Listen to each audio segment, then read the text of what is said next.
February 2022. Her name is Miss Cheyenne Smith. Will you step over here?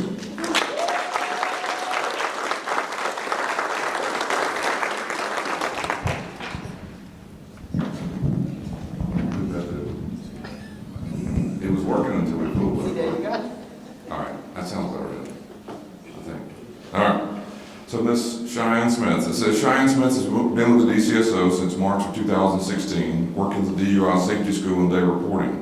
In her role, she has to be very detailed with background checks and documentation due to court and state mandates. In the past few months, she has helped streamline paperwork and documentation that is critical for the operation of both programs. She deals with courts, probation officers, attorneys, and the public on a daily basis, which is not always an easy task, and does this in a very professional and positive manner. We are confronted with a wide variety of challenges, and Cheyenne handles them very well. For these reasons and many other, we'd like to nominate her for Employee of the Month. How about that? That's fantastic. So we have our certificate. We get our picture ready. There we go. Hang on one second. All right. We have a tumbler with a bunch of goodies in there. You can have this. Here's our coin and our pen. And here is 8 hours of leave off. It's a credit card. You can get credit to take some time off. There you go. So congratulations to you. Thank you.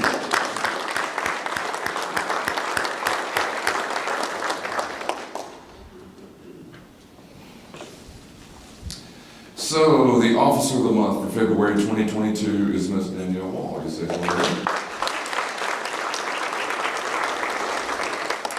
It says in February, Officer Danielle Wall was dressing out several female inmates that were being transferred from booking to the CDF when she noticed a baggie of narcotics, which was identified as crystal meth.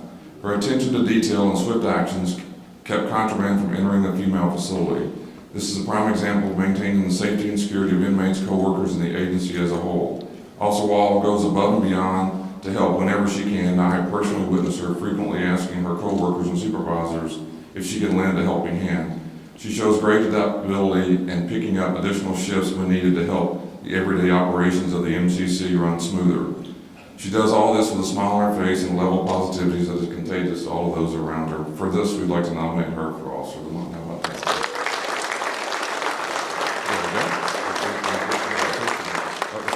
There we go. Reggie's kind of bossy. There we go. Hang on one second. So we'll give your tumbler some goodies in the tumbler too, by the way. And here's a ribbon for your uniform and a pen that goes with that. And this is a credit card for some time off. Even if you want to use some more overtime, you can take out some time. Is that all right? All right, congratulations, you.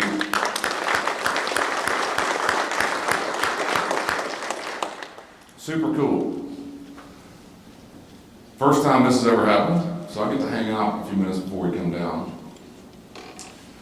These two people have something totally in common, and they did not even know each other. Anybody know what it is?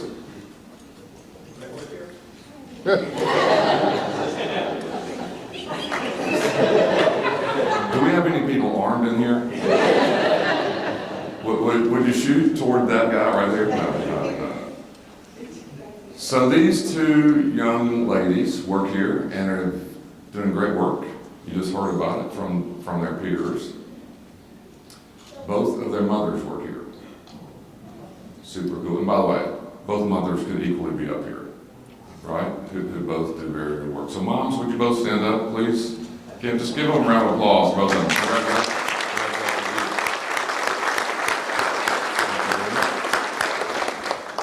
Yeah, so we're lucky, you know. We call it a family. That's proof, right?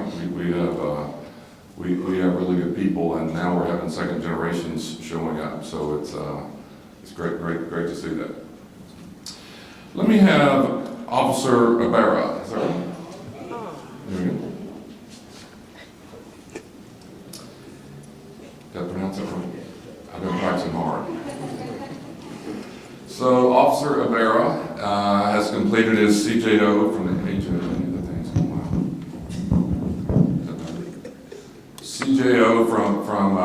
CJO from AJA, and as we we say every time, he has initiated that process himself and is now being recognized from AJA. So here we go. I'm writing to congratulate you on becoming the latest National Davis County Sheriff's Office employee to earn the title of Certified Jail Officer by the American Jail Association. By passing this exam, you're now nationally recognized as an expert in the field of corrections and one who is committed to our mission of being a leader in the field of correction. Additionally, I could not be more proud of you for taking the initiative to pursue this next level of professional development. We'd like to recognize you here today and present you with your tokens of appreciation. Here's your certificate.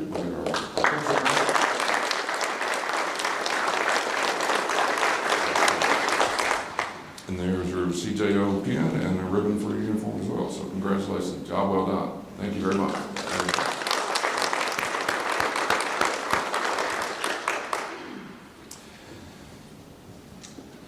So for some reason we had the retirees thing this week, and I've been kind of walking down memory lane a lot. And we were telling war stories upstairs the other day, and one funny one kind of came up. This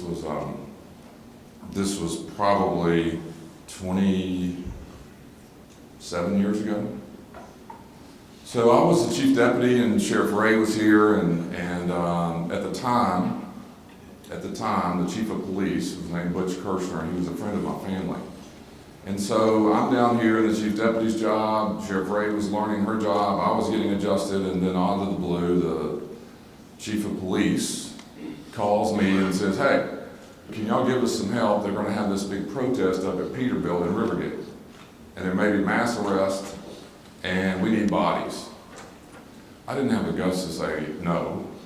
You know, I didn't really know what that meant, and I thought, how do we do that? So the truth was, I got on the phone and called everybody in the agency that I knew and said, hey, can you send some bodies to Peterbilt Rivergate? The most embarrassing moment. And it was my fault. Because as they all arrived, I'm not exaggerating, some came in their pajamas. Some brought their military weapons and military gear. I'm not making this up. Some left their posts in the jail to drive there, shouldn't have done that. Some shut down whatever warrants they were serving to hurry up and get there. We looked like the biggest mess in the world, and it was my fault. And I said, that'll never happen again. And so I came back and I said, we're going to form our own response team. And so the first thing in my mind was to pick the right leader, and I think we did back then. His name was Walter Smith. If you don't know Walter, he was a calming influence and had the right temperament. We didn't want, as we used to call it, a goon squad. We didn't want to kick in doors and get in trouble and be somebody we weren't. We wanted to be responsible and be professional. And so Walter Smith was the right guy. Just one little Walter Smith story. Can I do that? Y'all don't have anything to do today, do you? Walter Smith was just super cool. He was Fonzie to me. He was just cool. Never got rattled. That's why I thought he'd be great. So to go learn how to put a SORT team or a team together, I found some training in Florida, so we're going to jump on a plane and fly to Florida and learn how to do this. So me, he, and Dickie Hudson, we're going to jump on this plane. So again, I don't love to fly, but I fly a lot, and I don't, even though I don't love it, I know it. I'll tell you that. I'll tell anybody on the plane that I don't love this thing. Okay, but Fonzie was going with me, right? I mean, cool Walter Smith. So we get to the airport, and this has been 2 or 3 weeks of planning. We get to the airport, and we're going to, take off here in a minute. And of course, I'm about half nervous about the thing anyway. And so Fonzie's over here, and so it's time. They say, okay, I'll start boarding, whatever. And so we go and get in the little path, and everybody starts. So we get, I'm 10 or 12 people from them checking my boarding pass, and Walter says, I don't want to fly, man. I don't like flying. And I was like, what? You're the cool guy in the bunch, so you got to get us there. So we tricked him into going. We went through training. We came back, and 1995, I believe it was. We started training and selecting people to be on our Special Operations Response Team, and that's been a long time ago. And we never showed back up in our pajamas or our, fatigues. And our SORT team has done some amazing things over the years, and I'm talking about internally and externally. They represent us in all sorts of ways. Couldn't be more proud if you ever go to a funeral or having to represent us in a very emotional, sad state, or as recently as just a few days ago, our SORT guys inside the facilities helping us shake down and look for contraband, and all sorts of things in between. And so I couldn't be more proud of that team from 28 years ago, and we've continued over the years to try to professionalize that organization and keep its reputation as it is. And we get calls all the time. I could brag all day long about Rusty Owens. I hope you guys know what he is and who he is for us. Extremely respected all over Nashville, and we get asked to do everything from looking for bodies. Last week, Rusty came up and said, "Sir, you know it's going to be bad storms tonight." I said, "Oh, yeah, I heard about it." He goes, "We'll be out at 10 till 2. And I thought, man, you can't stop that storm, Rusty. What are you going to do? He is involved with everything and leads our SORT team, of course, with Chief Ford. But we've come so far over the years that we not only have a group, we have graduations and trainings and selections, and I want to introduce you to our newest four members of our SORT team. If you guys will step up here with me.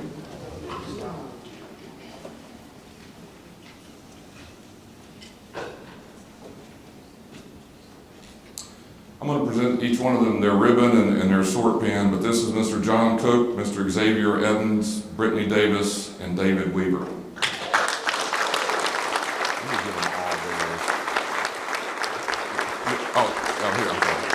So we'll do one by one, then we'll take our picture made too. Congratulations to you. There we go. There we go. Congratulations. Thank you. You as well. Congratulations to you. Thank you. There we go. Congratulations to you. Thank you very much. Okay. Let's get a picture. Can we do that?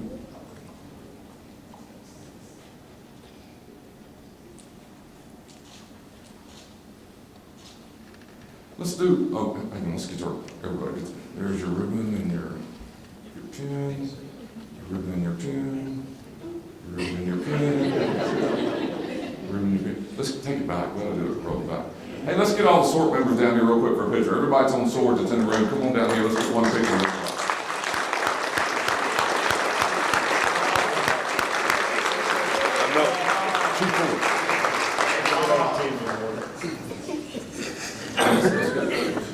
Let's get everybody in. Take that.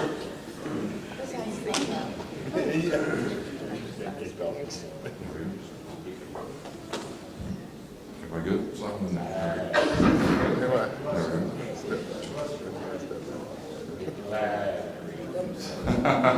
What do you do? Motion picture?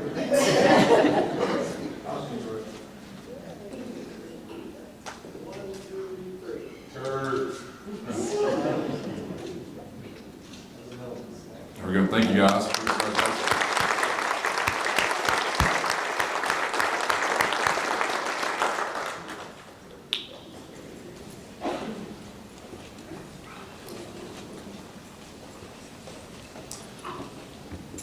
Yeah, so a lot going on all the time. It feels like movements and things that are happening, and of course we try to put a lot of that on the monitor, and you got. I hope you catch up on it or stay up on it as best you can. But one of the changes internally that I think is important is Wanda Robertson is retiring in July, and excited for. I think she's off this week. I believe she might be in here, but obviously Wanda's been a part of a lot of what we've done, especially in this building and getting it, bringing it out of the ground, as we say. But we're working with Wanda. We also have selected our new building manager, and you guys know her very well, Ms. LaShonda Burford. Would you stand up?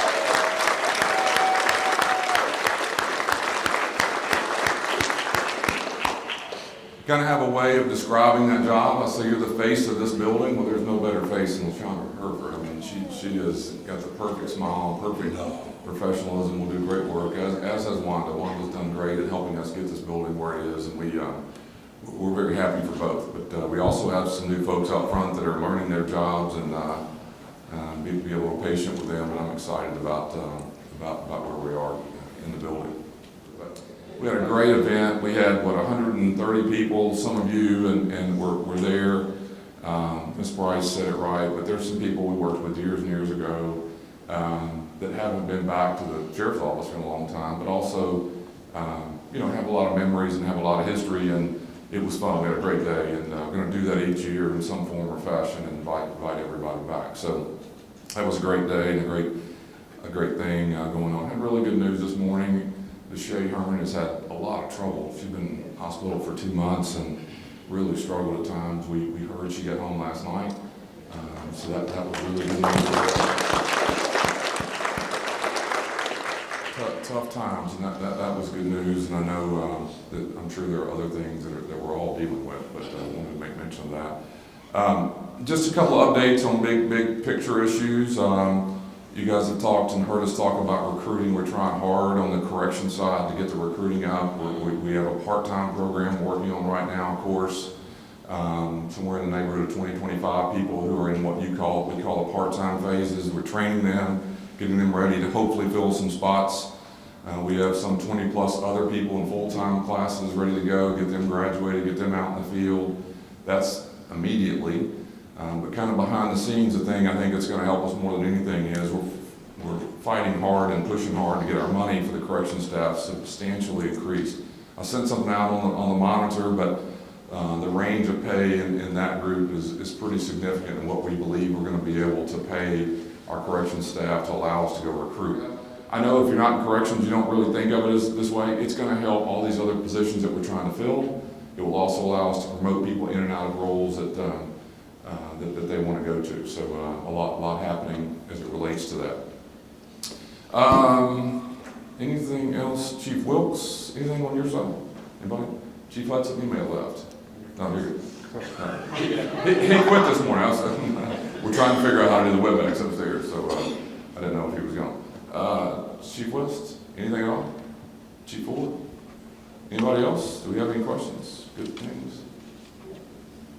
Good things? Anything? Heath? I do have something. We had a TCI conference a couple weeks ago, and Barry Kidd was one of the main presenters. He did outstanding and really represented the sheriff's office very well. I'm glad he said that. I can't tell you who this is. I'll think about it about 2 in the morning, and I'll yell it out. Because right now I can't remember who it is.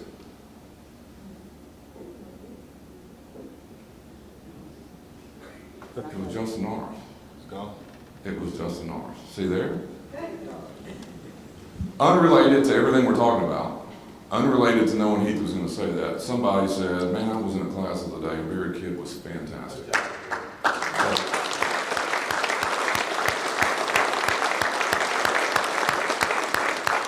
And he went on talking about that, so I appreciate he's saying that, and again, representing us well, but also had an impact on people that are here working as well. So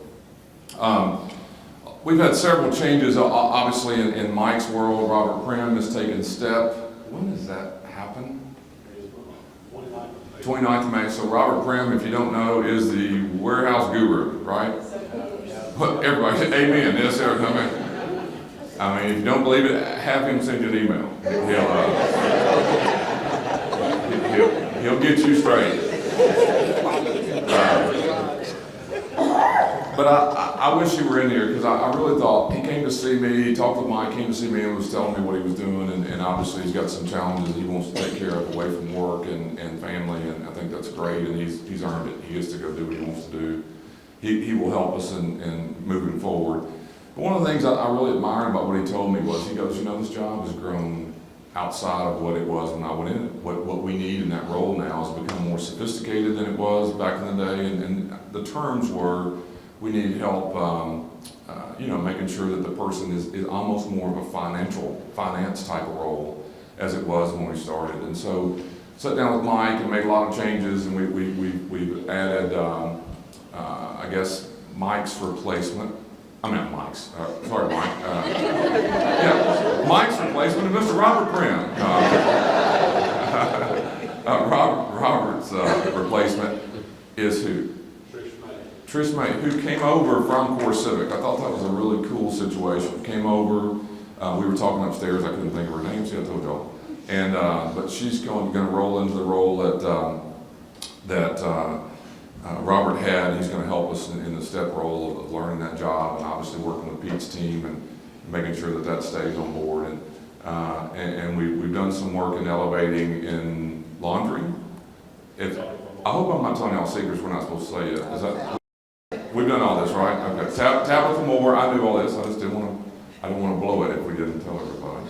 And is going to take over the laundry and head that up, and then they're going to report to Justin Norris. And so we've got that whole division kind of reshaping. We're also trying to find some help in the division where some of these folks have moved from. Mike sent me something last night. Sheila sent me this yesterday afternoon, and you guys may not all know her, but if anybody has had a tougher life than Jane Woodall, I don't know the person. Jane lost her son a year ago. She lost her husband a year and a half ago, and her only other son was sent to hospice last night. And I just don't know what you do. And man, and she still works, in a step role with Mike. So just remember Jane. And that's just not the way it's supposed to be. And I don't know what the answer is, but super, super sad. And to just keep her in mind as we go forward. What else we got? Anybody else need some help? All right, here's what I've been told. We're having our management meeting in here, right? Is that what they said? Who said? Right. Oh, okay. So we're in here. It's fine. Let's do this. Let's go 10 minutes back in here for the meeting. Let's let our honorees, all of our members, let's go out and have some food and fellowship and management meeting back in here.